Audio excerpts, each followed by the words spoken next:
Bacaan Bahasa Indonesia, pemakaian tanda baca ada 15. Yang pertama, tanda titik. Yang kedua, tanda koma. Yang ketiga, tanda titik koma. Yang keempat, tanda titik dua. Yang kelima, tanda hubung. Yang keenam, tanda pisah. Yang ketujuh, tanda tanya. Yang kedelapan, tanda seru. Yang kesembilan, tanda elipsis. Yang kesepuluh, tanda petik. Yang ke-11 tanda petik tunggal, yang ke-12 tanda kurung, yang ke-13 tanda kurung siku, yang ke-14 tanda garis miring, dan yang ke-15 ada tanda penyingkat. Nah, sekarang kita akan membahas tentang pemakaian tanda titik. Yang pertama, pemakaian tanda titik itu digunakan pada akhir kalimat. Contohnya, mereka duduk di sana. Yang kedua, pemakaian tanda titik dipakai di belakang angka atau huruf dalam suatu bagan, intisar, atau daftar. Yang ketiga, tanda titik dipakai untuk memisahkan angka jam, menit, dan detik. Contohnya seperti pukul 1:35 menit 20 detik. Yang keempat, tanda titik dipakai dalam daftar pustaka seperti nama penulis, titik, tahun, titik, judul tulisan, titik, dan tempat terbit, titik. Yang kelima, tanda titik dipakai untuk memisahkan bilangan ribuan atau kelipatannya untuk menunjukkan jumlah. Selanjutnya saya akan membahas tentang pemakaian tanda koma. Sebetulnya pemakaian tanda koma itu sangat banyak sekali. Di sini saya hanya akan membahas 3 saja. Yang pertama, tanda koma dipakai di antara unsur-unsur dalam suatu pemerincian atau pembilangan. Yang kedua, tanda koma dipakai sebelum kata penghubung, seperti tetapi, melainkan, dan sedangkan dalam kalimat majemuk atau setara. Yang ketiga, tanda koma dipakai untuk memisahkan anak kalimat yang mendahului induk kalimatnya. Selanjutnya ada pemakaian tanda titik koma. Yang pertama, tanda titik koma dapat dipakai sebagai pengganti kata penghubung untuk memisahkan kalimat setara yang satu dengan yang lainnya. Yang kedua, tanda titik koma dipakai pada akhir perincian yang berupa klause. Dan yang ketiga, tanda titik koma dipakai untuk memisahkan bagian-bagian pemerincian dalam kalimat yang sudah menggunakan tanda koma. Dilanjutkan, sekarang ada pemakaian tanda baca titik dua.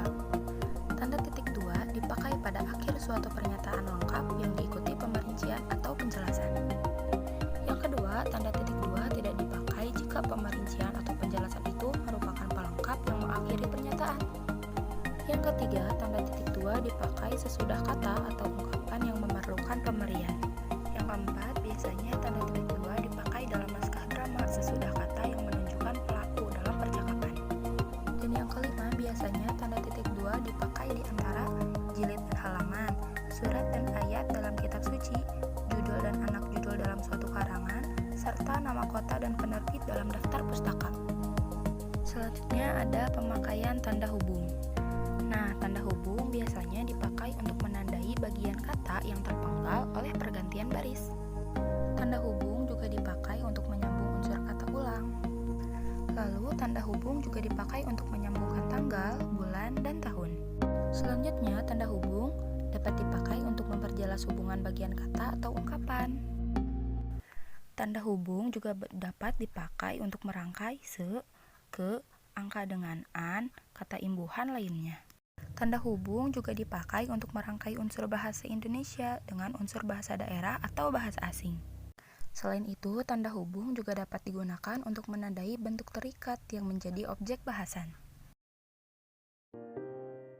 Kita lanjutkan lagi ya. Sekarang ada pemakaian tanda baca, tanda pisah. Yang pertama, tanda pisah dapat dipakai untuk membatasi penyisipan kata atau kalimat yang memberi penjelasan di luar bangun kalimat. Yang kedua, tanda pisah dapat dipakai untuk menegaskan adanya keterangan aposisi atau keterangan yang lain. Dan yang ketiga, tanda pisah dipakai di antara dua bilangan, tanggal atau tempat yang berarti sampai dengan atau sampai ke. Sekarang kita lanjut ke pemakaian tanda baca, tanda tanya. Yang pertama, tanda tanya dipakai pada akhir kalimat tanya. Misalnya, kapan Hari Pendidikan Nasional diperingati? Yang kedua, tanda tanya dipakai di dalam tanda kurung untuk menyatakan bagian kalimat yang disangsikan atau yang kurang dapat dibuktikan kebenarannya. Selanjutnya ada pemakaian tanda baca, tanda seru. Penggunaan tanda seru biasanya dipakai untuk mengakhiri ungkapan atau pernyataan yang berupa seruan, atau perintah yang menggambarkan kesungguhan, ketidakpercayaan, atau emosi yang kuat. Nah, sekarang ada tanda elipsis. Nah, tanda elipsis ini dipakai untuk menunjukkan bahwa dalam suatu kalimat atau kutipan ada bagian yang dihilangkan. Nah, selanjutnya tanda elipsis dipakai untuk menulis ujaran yang tidak selesai dalam dialog. Selanjutnya ada penggunaan tanda petik. Tanda petik ini dipakai untuk mengapit petikan langsung yang berasal dari pembicaraan, naskah, atau bahan yang tertulis lain. Tanda petik juga dipakai untuk mengapit judul sajak, lagu, film, sinetron, artikel, naskah, atau bab buku yang dipakai dalam kalimat. Selain judul, tanda petik juga dipakai untuk mengapit istilah ilmiah yang kurang dikenal. Penggunaan tanda petik tunggal dipakai untuk mengapit petikan yang terdapat dalam petikan lain. Tanda petik tunggal juga dipakai untuk mengambil makna, terjemahan, atau penjelasan kata. Penggunaan tanda kurung dipakai untuk mengapit tambahan keterangan atau penjelasan. Tanda kurung dipakai untuk mengapit keterangan atau penjelasan yang bukan bagian utama kalimat. Tanda kurung juga dipakai untuk mengapit huruf atau kata yang keberadaannya di dalam teks dapat dimunculkan atau dihilangkan. Yang keempat, tanda kurung dipakai untuk mengapit huruf atau angka yang digunakan sebagai penanda pemerincian.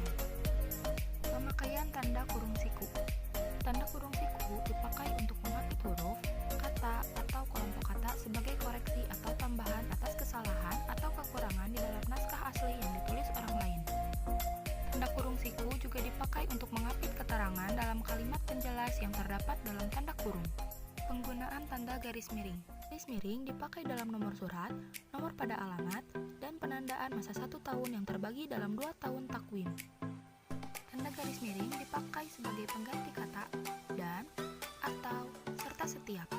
Selain itu, tanda garis miring juga dipakai untuk mengapit huruf, kata, atau kelompok kata sebagai koreksi atau pengurangan atas kesalahan di dalam naskah asli yang ditulis orang lain. Yang terakhir ada pemakaian tanda penyingkat.